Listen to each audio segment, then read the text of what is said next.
Yan, shout out pala sa naghihingi sa breeding ni ni Buyog tsaka ni Gold. Ha? Shout out pala sa inyo sa mga naghingi. So pinagsasama kong ng loob no guys. So ito lang talaga yung napisa. Tatlo lang talaga guys. So yung isa patay, apat. So wala tayong samaang ng loob. Ito na kayo talagang ito lang talaga yung napisa. Hindi ko alam kung bakit nangyari. So siguro sa ating lagayan ng itlog, diba? Yun siguro ang nangyari. So pasensya na kayo ha. Nagka-cancel loob ko na yung yung pinagsasabi ko sa inyo. Mag-try ako ulit guys. So wag yung sundan natin to sakaling wala rin tayo. Purgahin ko muna si Gold. Tapos kaso lang yung Gold, yung Buyog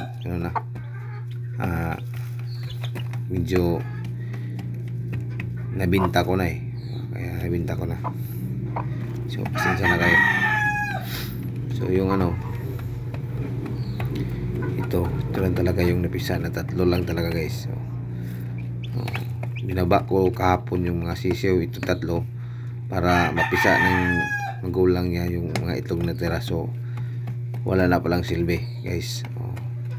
Wala na palang silbi, hindi na pala mapisa yun. So ngayon ipapakita ko sa inyo yung mga itlog na hindi napisa. Baka sabihin nyo sa akin na pinagkaitan ko yun, tinaguan ko na tinatago ko sa inyo yung mga sisiw.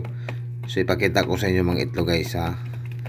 Walang cancel to guys ha. Tingnan nyo guys, walang cancel to guys. Ito ba yung silalim yun? Sa tingin nyo guys, itlog ba yan o hindi? Ilang piraso yan guys? Isa, dalawa, tatlo, apat, lima, anim. So plus tatlo, siyam, mas isa yung namatay. So sampo lahat yung ating pinalimliman sa ating alagang sisiw guys. So sampo lahat yung pinalimliman natin. So wala tayong nagawa.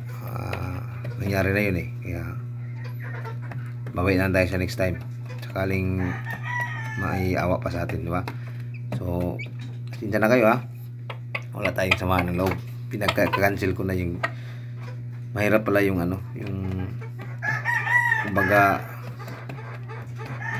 na ba, pinaglaanan mo na may bibigyan ka. So pangit pala yung ganun. Halos hindi tuloy mapisa yung mga sisiw natin, itlog natin, diba? So next time hindi na ako yan. Kung sakaling meron, bibigyan ko kayo. Pero kung wala tayong magawa dyan. So pasensya na kayo ha. God bless you. See you next time. Bye bye.